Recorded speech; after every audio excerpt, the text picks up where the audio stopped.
Welcome to episode 5 of It's Time to Barbour-Q. Today we're going to do something a little bit special.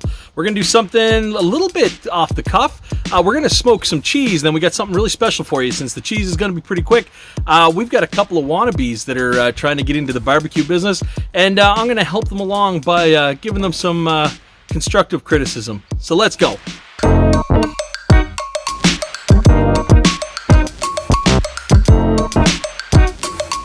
So we're going to smoke some cheese today, and so I got 3 different varieties we're going to do today. We got some mozzarella, we got some Monterey Jack, and we got some medium cheddar.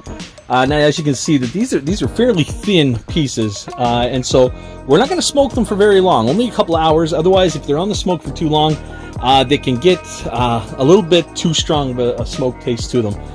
But the preparation for this is super easy.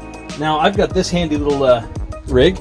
All you use is pellets. You can pick these up at any hardware store. You can get a big bag of them for $10. I like to use applewood pellets for this, and this is made for what's called cold smoke. So there's not a whole lot of heat to it, because when you're doing cheese, you want to keep it below 90 degrees Fahrenheit. And so this is what I'll be using today. But anybody can do this at home, and you don't even need a green egg for it, or a smoker. But instead, if you just take some tin foil, make a little bit of a trough, put in your pellets, light that thing up at the end. You can even put that inside your regular barbecue, close the lid, leave it shut, leave it in there for a couple hours, and you'll have no problem getting that cheese smoked. The amount of pellets that I have in here for this, that would probably run for close to 4 hours. That's all it is. So out of a bag of pellets, you're going to get a lot of time. It's very simple. All you got to do to get it going, start up. You're going to keep that on there for about a minute.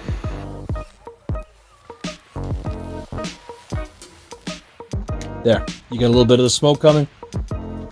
All you're going to do, take that, set it in the bottom, put in your deflector, because again, you want any direct heat on that cheese. Cheese on the grill.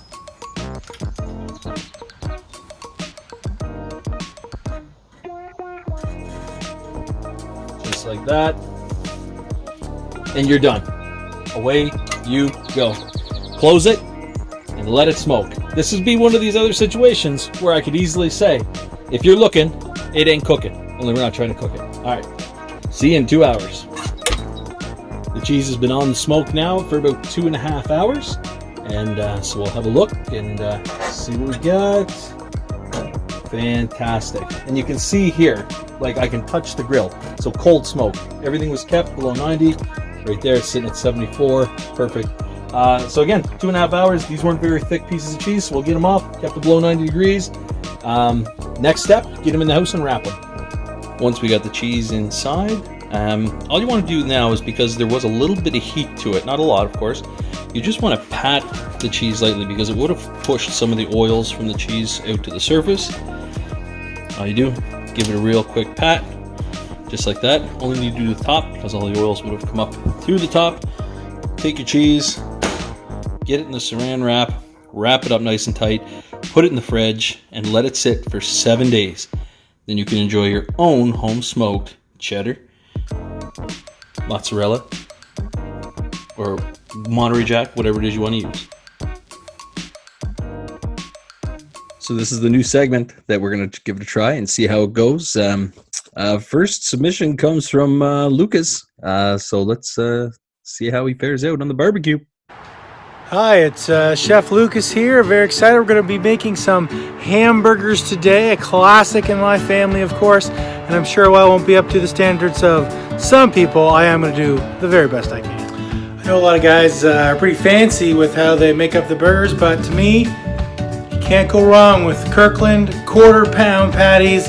Delicious. They don't take super long, and they're just easy. You know, don't have to get your hands. Okay, so here's my first point.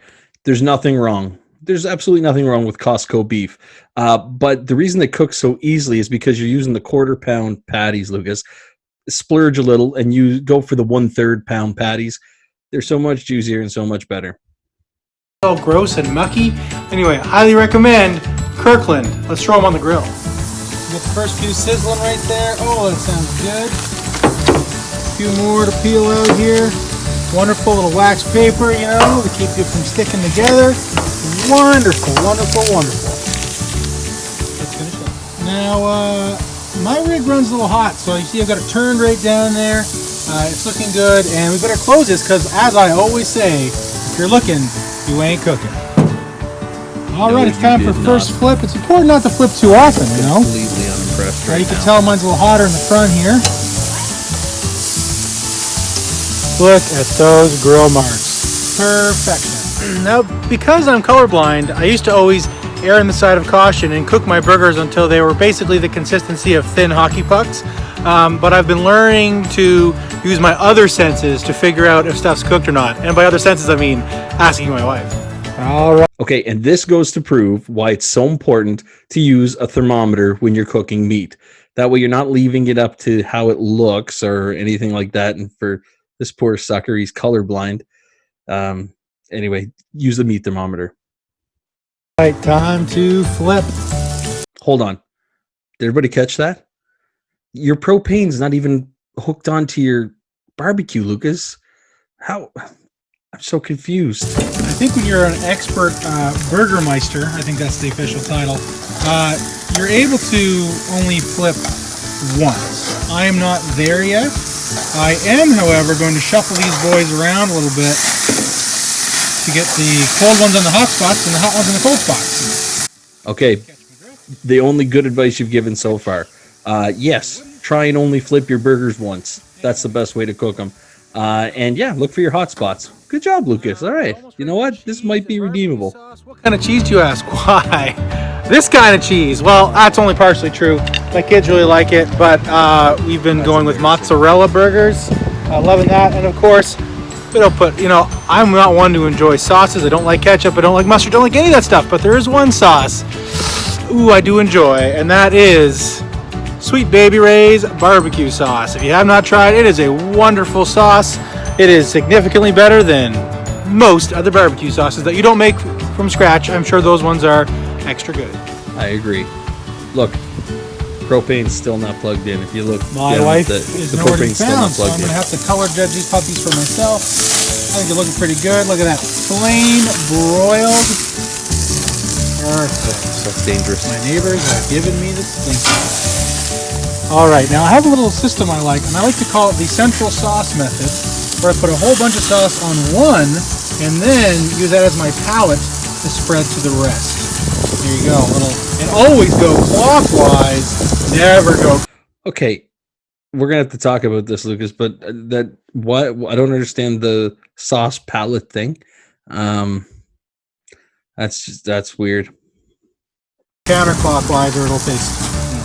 Pro tip: pre-slice your cheese. I did not do that, and it's wasting a little bit of precious time because you know how it is. Once it gets near the end, you got to go quickly. Otherwise, you're going to end up with some burned burgers if you're not fast. There you go, and let's give them a couple minutes to melt.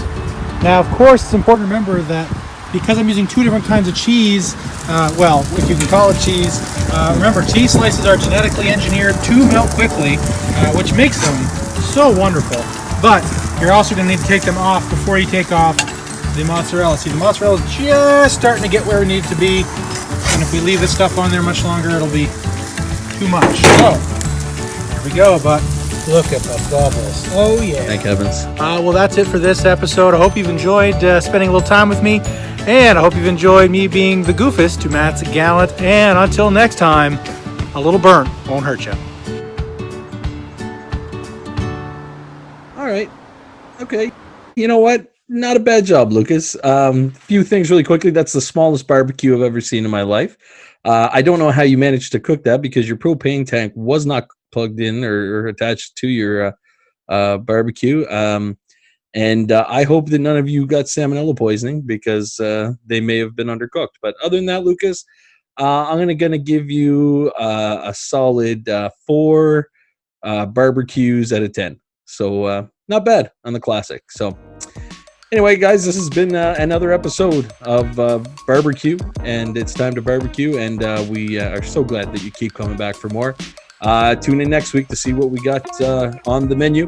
And like I always say, Don't be nutritious.